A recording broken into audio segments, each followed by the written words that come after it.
Alright, so welcome back to the driveway.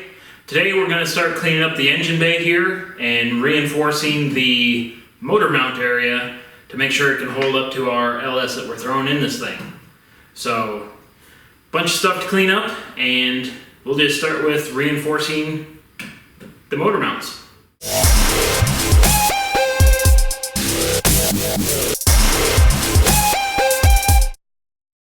Alright, well, let's just say I'm not moving very fast. I kind of caught myself a wild Toyota Camry, kind of jacked up my side. That looks wonderful, doesn't it? But anyways, we got what we got here. Let's see if we can move the camera a little closer.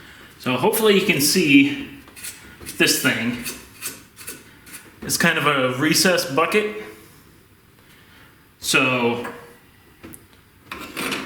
what's on the motor mounts is just a plate like this, and it just sits right up top here.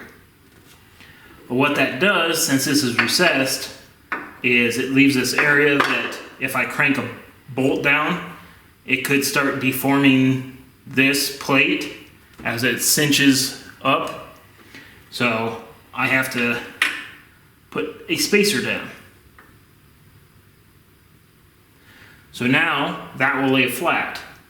But if you recall previously, there was very little space between this cross member and the oil pan, and that was without the gasket on the oil pan.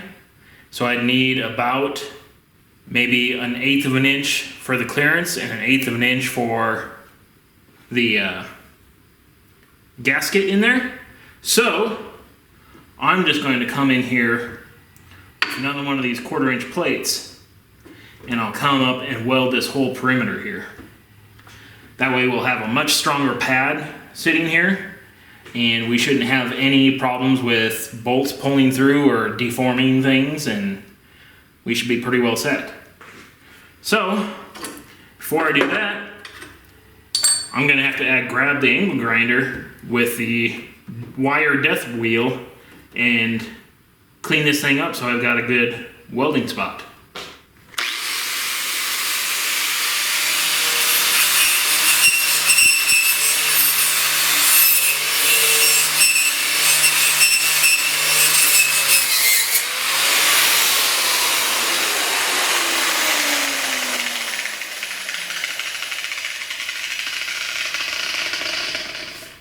Alright, that should be cleaned up enough.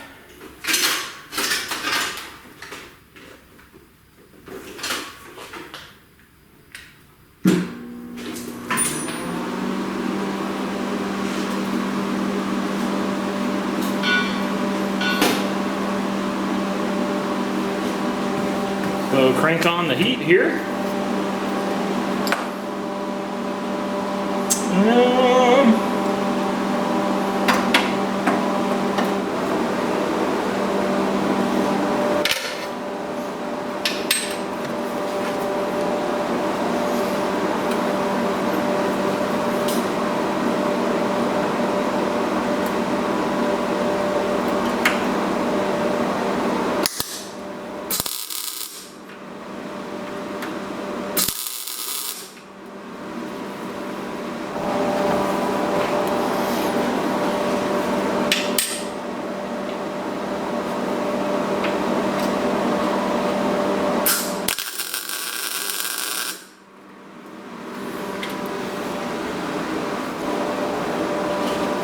Alright, tack them in. Time to crawl in and fully zap these things. Alright, so that's going to do it for this part. Looking pretty good. So that part's all braced up. And now, probably tomorrow, I'm probably going to start tackling this firewall. Starting to get that a little bit cleaned up. It's a little jagged and a little bit of a mess right now, so that will be on the thing tomorrow, because it's getting kind of late and my back's hurting, so probably need to find a quackopractor here before too long. But anyways, let's see where we're at tomorrow. All right, so we got this thing pretty much all straightened out. We got these pads taken care of. They're all cleaned up. I welded up this section that we beat up here and then cleaned up a lot of these edges here. I was in the middle of cleaning that up, but you know, the reason why they call them death wheels, it's like I tend to not like to wear gloves when doing a lot of this stuff because I've had gloves get stuck in the machinery and make even a bigger mess. So, hazards of the job. But anyways, I think I'm going to call it close enough for today. Kind of sucks, but I don't know, good enough. Probably gonna come in here with a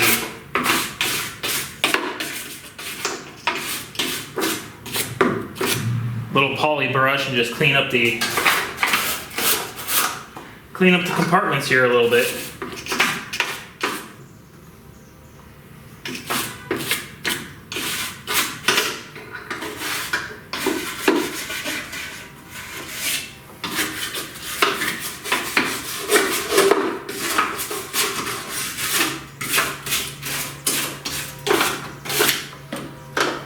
So yeah, that's pretty much what we're doing here. Clean it up a little bit, probably hit it with a little bit of a spray paint to keep it from rusting. And then we're ready to start throwing everything back together. But I'm probably still a ways out on the clutch. So maybe we'll start working on the intercooler and radiator here next. Alright, so we're pretty much done for the day. Sun's going down, so it's kind of a good ending. Gotta find a band-aid for the finger, and you know that. But we're at least getting closer, starting to see the light at the end of the tunnel, but it's still a pretty long tunnel. We got this section squared away, so now we can throw the engine in there and actually get some bolts on it and hook it there permanently, and we can start moving from there. The big reason for having the nice pads down there to mate with the engine itself is it allows me to run a couple shims under there, because there's one side of the engine that was just slightly lower than the other. That way I can shim it up a little bit and we can make sure we get a decent set of angles in there. If we're angled too far one direction versus the other, we can make like a small wedge shape and get it in there. But that'll be easy stuff. We still gotta wait on the clutch. Since we're pretty close to July, I'm just waiting an extra week or so to see if there's like a 4th of July sale. If not, I'll order it anyways and we'll get this thing back rolling. Because, you know, saving an extra $100 would help out a lot, but if we can't get it, we can't get it. We need to get rolling. So essentially, what I'm going to attempt to do with this whole setup is, hopefully, like it's gonna still be quite a long time before we actually get to drive this thing, but hopefully we can. Stupid train. Alright, so maybe the train is shut up now. But what the idea is I'm hoping to get this thing so it can fire up and drive probably about this coming winter. It's like I have to pace myself with dollars and that sort of stuff, and I still have to do quite a bit on that house before winter flies because I need to get that foundation straightened away. So I'm hoping this thing will fire up in the fall, headed towards winter. We can get the drive shafts and the axles made, and then when probably February, March rolls around, I can actually get around to daily driving this thing for about a month or so. And then what I'm hoping to get it done for is next year's Rocky Mountain Race Week. I think that would be a good time to take this thing out and see how it goes. That's kind of the purpose of that daily drive section. And depending on where they start there, we might stop by a shop that's out in Colorado and get a quick tune on her. But that's kind of what I'm aiming for. It should be doable within the time frames and dollar constraints. And yeah, so that's what we're aiming for, and hopefully we'll make it there. If not, maybe the next year. But anyways, thanks a lot for stopping around and watching, and hopefully we'll get to see you later.